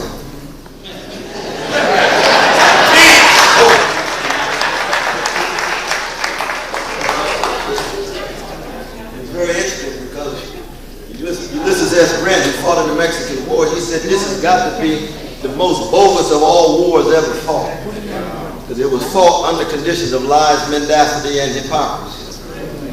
Study the Alamo, study who Sam Houston is, the city Houston named after, and so forth. So there's a sense in which when it comes to our Chicano brothers and sisters, they're just coming home. They're just coming home. It's very important for them to think the border is something that is just so arbitrary because they know it's just sheer power and force that dictated it to be what it is. Puerto Rico is the same way. We just had magnificent students, Brother Oscar Lopez Rivera, who's political privilege, just like Camille Fujimori and so many others. Puerto Rico is the same way. How did we become a colony? Violation of international law. Invaded the island of Afghanistan. But they had their own autonomy already. So that history is very important in terms of any discussion of contemporary policy. It doesn't dictate policy. You have to be much more detailed in your analysis in terms of where do you come down. But the first thing I want to do is to ensure that the precious brothers and sisters who are here, so-called quote-unquote undocumented, they're not demonized, they're not dehumanized, they're not vilified, they're not scapegoated, and that you give as much attention to their children as you would give to anybody else's children. Include those on the very well-to-do and well-sized town. That's the spirit of the dialogue. That's the spirit of the dialogue. And so when it comes to the escalation of deportation, which is such a vicious process of ripping families apart, one has to be highly critical and condemn that unequivocally, as I've tried to do on so many different occasions. So that's the beginnings of an approach to the dialogue about immigrants, and then not trying to pit new immigrants against working people. So you get a divide and conquer as the 1% at the top continue to flower and flourish. Because what we did need to go into the degree to which global capitalist economy is actually looking for profits everywhere, trying to make sure that the labor remains cheap so that the profits can go up and make sure that none of those workers are in any way organized and mobilized. Be they black, brown, red, yellow, or whatever. That's the beginning of an answer to your wonderful question. Appreciate it. Thank you. This is the fact. 1, 2, 3. Hi, my name is Janet Shanganuga. I was born in Nigeria but raised here in South Orange, New Jersey. And my passion is to eventually get a law degree and a master's of public health to reform mental health. And so I'm a byproduct of a medical doctor who has been diagnosed with mental health and has been in this system here in America with in the mental health system. So my question is, in terms of liberation, I know a lot of people are sleepwalking because they've been deemed mentally ill. And again, I want to be for mental health, but I want to do it with a decent spirituality because I also believe in Jesus. So I want to know, what is your solution to empowering the people that are mentally health enslaved? Yes, thank you for the question. I salute your call. Because I can just feel your spirit, meaning that not just a career you're after, but it is a genuine calling. That's a beautiful thing. It's the life task that you're responding to, just not a job. So you already, like me, you're ahead of a whole lot of folk. Because most folk just have a career and a job, and they don't know what they're here for. They have no sense of mission or purpose. All they do is want a job, career, and some Benjamin. And maybe a little pleasure. But so much of the pleasure in America just a joyless quest for pleasure. There's no joy in it. The pleasure is insatiable, the joy is empty. You already beyond it. That's a beautiful thing to behold for me. What I believe we need to have major targeting. We need to make mental illness a major priority. Major priority. Because in the kind of society in which we live, when I kept talking about the flattening, the marketizing, and so forth, what you're getting is what I call spiritual malnutrition. Escalating levels of depression. Among the younger generation, 25-30% of young folk wrestle with depression every day. Every day. Why? Because they're isolated. They're not connected. They don't have bonds of trust. There's no bonds of sympathy. There's no bonds of empathy. They get a lot of body stimulation from TV, maybe on Friday and Saturday night. Somebody don't know that well. That's not sustaining. That's not sustaining. I mean, it's a difference between say my name, versus oldest record said what? Try a little. Hey. Say my name, you're going to go to depression. You think love is about dominating folks? When you get your pleasure, you're going to be back in the same place, the same insatiable. Hey, you got to grow up. You've grown powerful. Other folk grown rich. Not a lot of them grown up. You've already grown up in that way. But it's going to be a matter of public policy. Now, the sad thing is, of course, in the kind of Catholic society we live in, and we're so many of our white brothers and sisters, especially the well-to-do, when their children have levels of crisis and catastrophe, all of a sudden the discourse shifts to those issues. And it's happening to Precious Jamal and Precious Letitia. Invisible. Invisible. Thank God you hear from the grand people of Nigeria, gonna bear witness, and you said you were Christian too? Oh, Lord.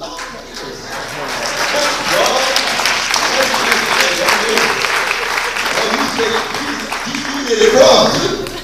It's a beautiful thing. People who are non-Christian, now we're not putting you down. Now, we're glad you're here.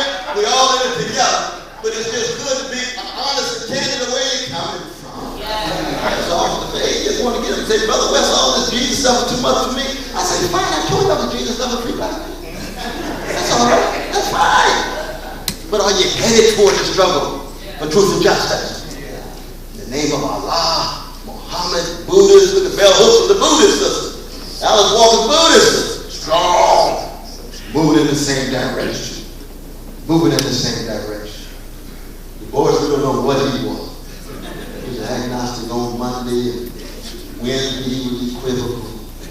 Found a little Christian Thursday night, and on the weekend he was just flying high in the friendly skies with his books. Complicated brother.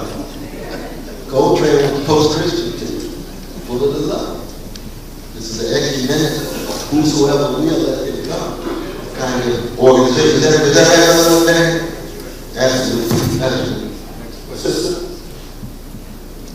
Identify yourself, please. Hi, my name is Sabrina Sophie Schroeder. I'm very honored to be here, to have Larry Ham here among us. Thank you, of course. It has been my great to see you in person. My question is targeted to Africa. And how can we bridge the gap between Africa and African Americans here?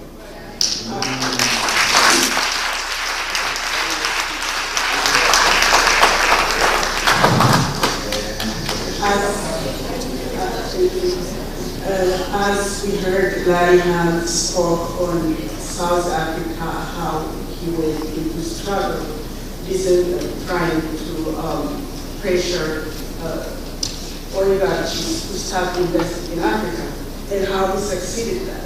But now it's like Groundhog Day, and Africa is falling under the neo-colonization concept. Chinese people, which in 2050, the number of Chinese would increase to 300 million, there would be a replacement of Africans by Chinese people. But most importantly, after the stock market crisis, Wall Street, Vanderbilt University, Princeton, Harvard, all those companies are investing on land grab. Anybody, I think you might have heard about it. Land grab is big companies by leasing for 99 years land, arable lands, taking away from the indigenous people and displacing them, some of them being killed, arrested, harassed, through the African dictators who have no responsibility in taking care of their own people. Now, how do we help this struggle? I was born in Ethiopia, and we have been suffering for the last 23 years under dictatorship, in which our government here supplies with war weapons and with money over $1.2 billion a year.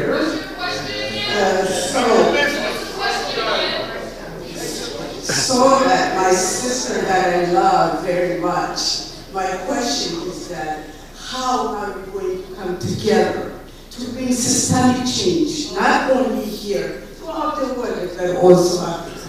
That's my question.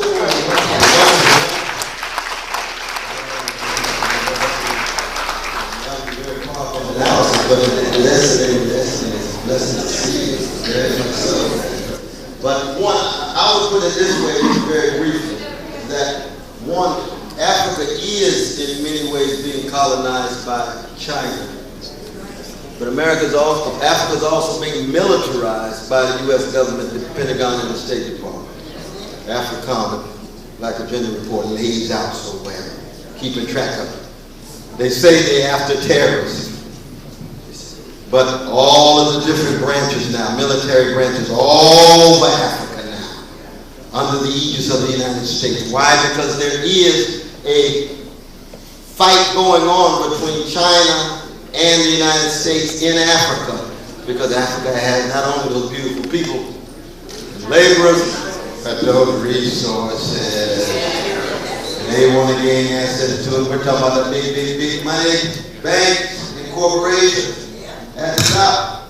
But the other element is, of course, so many African leaders have been willing to sell their souls for less than they up for sale, just like so many of the leaders here. Because you see, these threefold processes are global: financialized, privatized, militarized. Financialized with big banks. You militarize with your army and your cyber space, internet, and you privatize, which means any conception of the public education, public transportation, public conversation, all privatized, atomized, individualized, so that people cannot come together. What I love about POP is POP from the very beginning, based on the vision idea of Brother Land, international organization. Local in its recruitment and organizing, international in its vision. That's why it has always been unequivocally anti-empire, anti-imperialism. That's a rare thing in the last 30 years. That's why we love this place. And all of those who are part of it. But when that thing really began to come, let's just be honest about it. I mean, there's a real impending ecological catastrophe. And that raises deep questions about whether we as a species have the capacity to sustain ourselves on the globe. We might blow the whole thing up. And not us, but the folk who have 17,300 nuclear warheads. The United States and Russia have most of them. There's only a small group of nations who had it.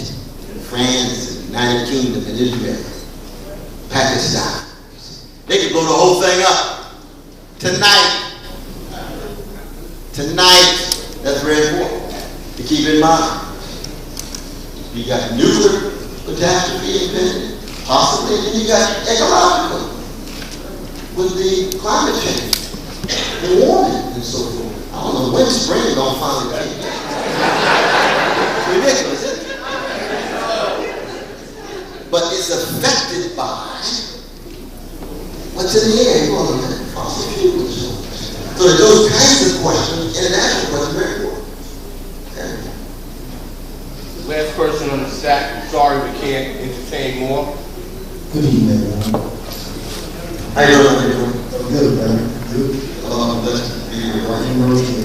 My question to you is, how do you feel in which this things from them outsourcing our children education? Yeah. And if so, what are the side effects from years from now? Are we going to be dealing with? Yeah, I appreciate that question. Because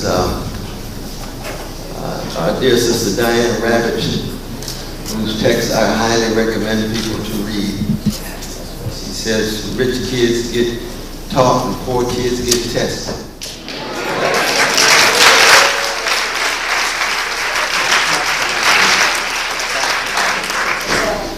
Bring in tests, big money behind the test, pay for it, push out public spaces and public teachers. You primarily teach kids in relation to the test, which means what? Arts programs pushed to the margins. Critical reflection, expansion of imagination and intelligence and exploration, a sense of awe and wonder. What is education without a sense of awe and wonder and imagination and critical intelligence? But what happens at the same time? Those same three processes that I talked about. Because of course Wall Street is behind the privatizing. Big money. Moskowitz in New York. Who's behind Moskowitz? Wall Street. De Blasio understands that. We're going to see what kind of backbone he has. I support him as long as I can, but I don't want him to be another Obama. I don't want the brother to talk big and then when it comes to fighting, you milquetoast. No, we can't have that. You got to keep fighting. So far he's fighting. I appreciate that. But we don't know how long. Because they wear him down. They wear him down. But it's also the militarizing of our educational system. All three of those, financialized, privatized, and they militarize. So that young folk going to school already have a military experience. Just in getting through the security. All of the police and so forth. Why? Because there is too much cruelty, too much ugly behavior in too many of our schools. No doubt about that. And very much because of what I was talking about before, when you're socially neglected, economically abandoned, your parents hardly have jobs with a living wage. You're bombarded with TV every day, projecting the good life in materialistic form. Our young folk go in just as bundles of pleasure to be consumers and end up plugged into the lower rungs of the labor force with very little sense of what real education is. Education is not the same as schooling. And we want every child educated, not just schooled. And that's another reason why the music is so weak. When I spend a lot of time in the studio, I've been blessed to work with hip-hop artists, of course, because it's not just Gucci and others, but it's more technique. You see, he's going to be in New York this coming week with Brother Ali. We've done work with both of them in the studio. So many others, I tell them. I said, it's very interesting to me that your generation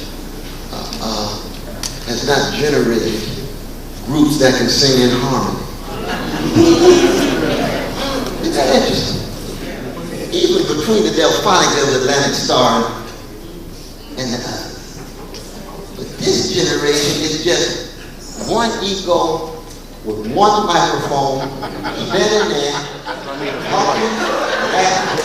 Now you can be a lyrical genius like Jay-Z or Kanye West and get away with it. Or Lamar or somebody. But when you learn how to listen to somebody else's voice, not their echo, and then produce a performance with your voice blending with other voices, that's a faculty of receptivity that comes from education. That's not just egoistic, it's not just individualistic. Y'all heard the Escort? Yeah. Come on Broadway? Yeah. Look over your shoulder. You'll find me.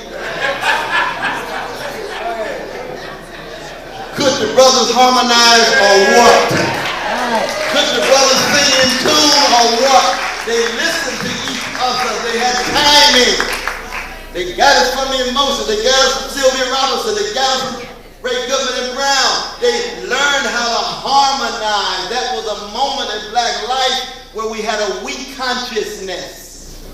So it wasn't just a matter of one little ego making all the noise, being center stage.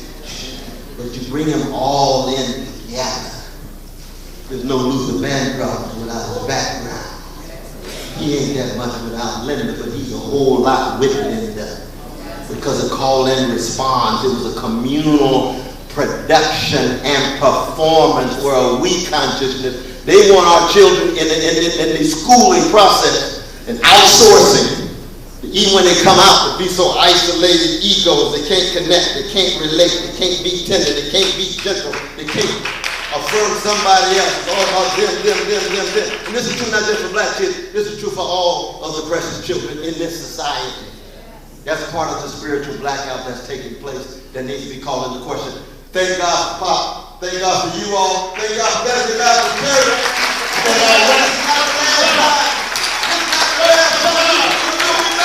We'll be back knowing something is happening and knowing something is going on and knowing that it's a beautiful place. It's a very beautiful place. All of our brothers and sisters, all colors, going down in the name of Jesus Christ.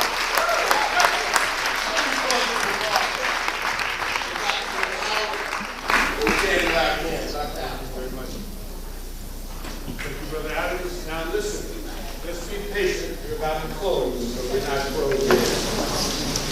Wake up. Dr. Cornel West.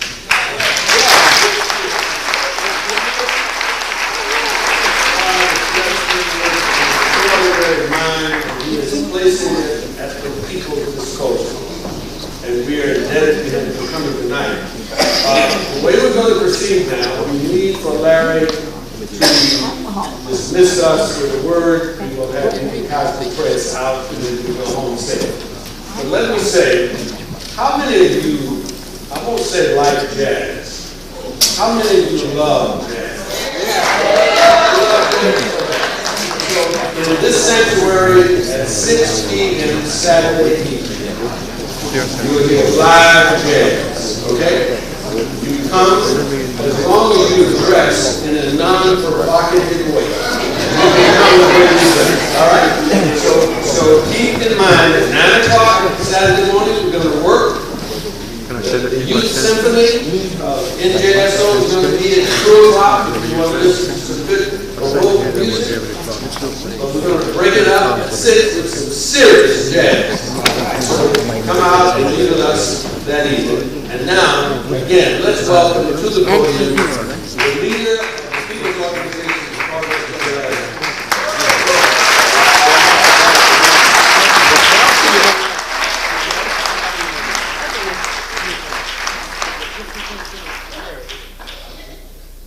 Brothers and sisters, Let us give Dr. West another round of applause.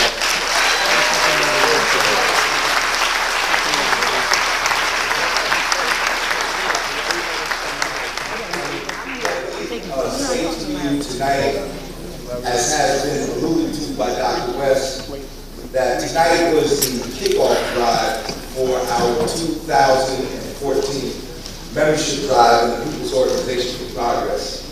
So I invite all of you to join the People's Organization for Progress.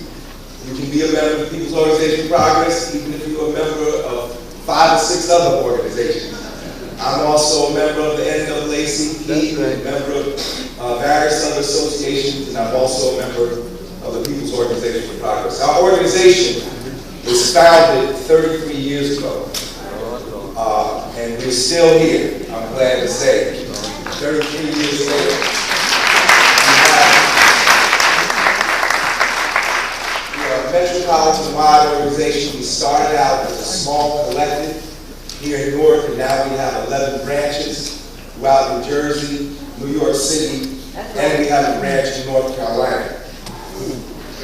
Let me just, if you would give me just a few more minutes, so that you can better able to understand what you would be joining if you join the People's Organization for Progress, let me share 3 brief documents with you.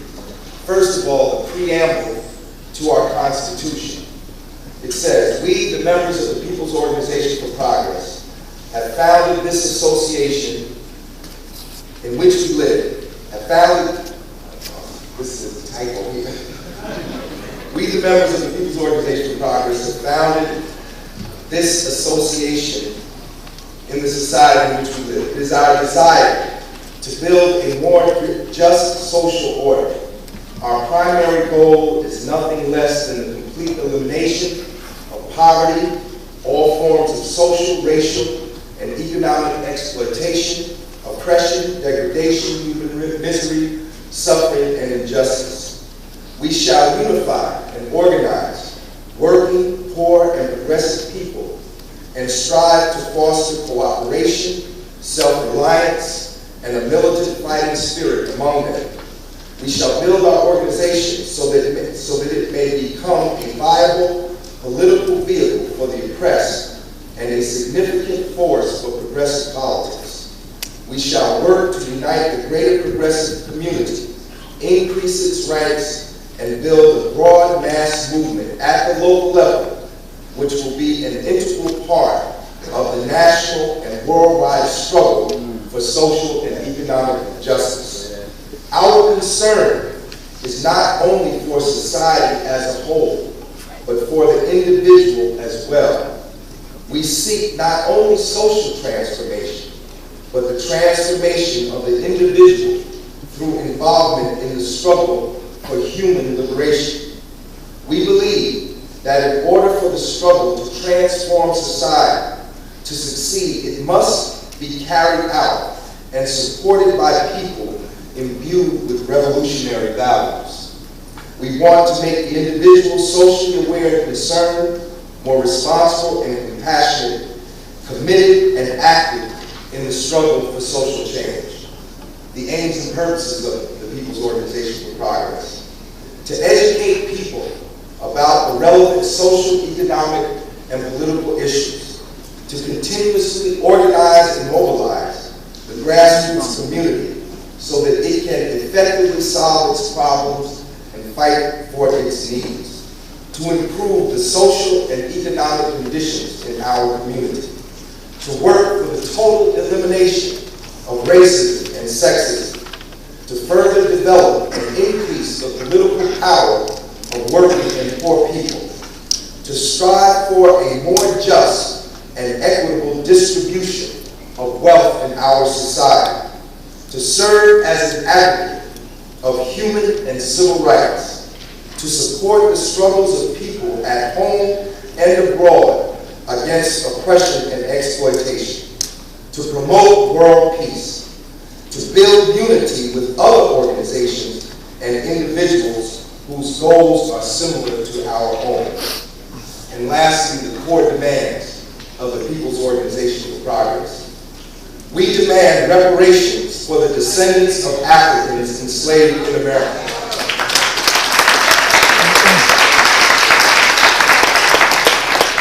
We want full and just compensation to all African Americans for the centuries of brutalization and forced labor that their ancestors were made to endure.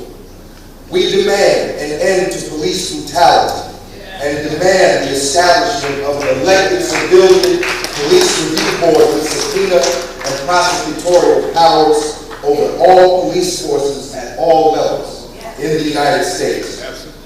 We demand an immediate end to all racial inequality and racial discrimination in all areas of life in the United States. We demand the immediate creation of jobs programs that will eliminate unemployment and provide jobs and wages for every person that is willing and able to work.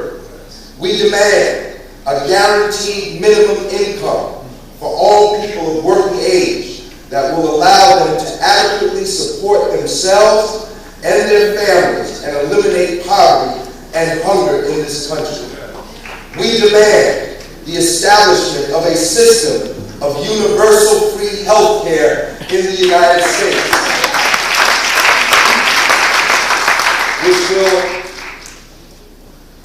which will enable all people to receive adequate and proper medical and dental care at all times. We demand the establishment of a system of free higher education that will enable all students to attend colleges and universities free of charge. We demand that the federal government fully subsidize all child care programs so that working parents will no longer have to pay for this service. We demand the abolition of the death penalty in the United States. We demand adequate food, clothing, housing, employment, health care, education, legal representation, recreation, and culture for every person in the United States. These are the core demands of the People's Organization.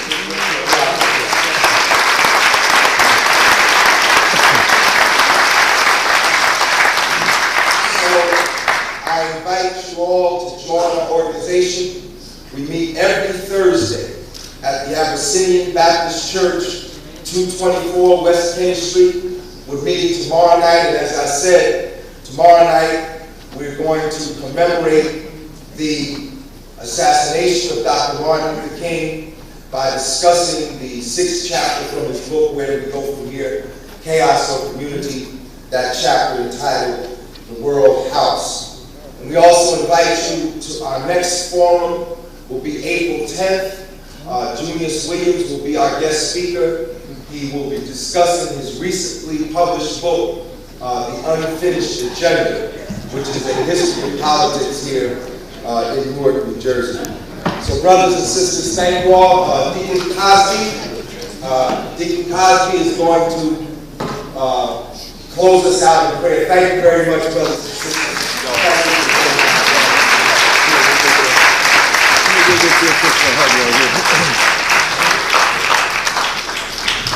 We'd like to thank all of you for coming and listening, and thank you for your spirit. What a friend we have in Jesus. Let us pray. Heavenly Father, we just want to thank you. Thank you for these two gentlemen. Thank you for their voices. Thank you for their freedom fighting. Thank you for their gifts, Lord. Lord, we just know that you're the Alpha and you're the Omega. We know that you're the beginning and you're the end. So Lord, we ask you for traveling mercy for those who have come. Give them the spirit to go home, to think about what they have heard, Lord, and put it into action. Because we all need the voices. We all need you, Lord. We know that you will be with us and you will never leave us alone. So we thank you for this night. In the sweet precious name of Jesus we pray.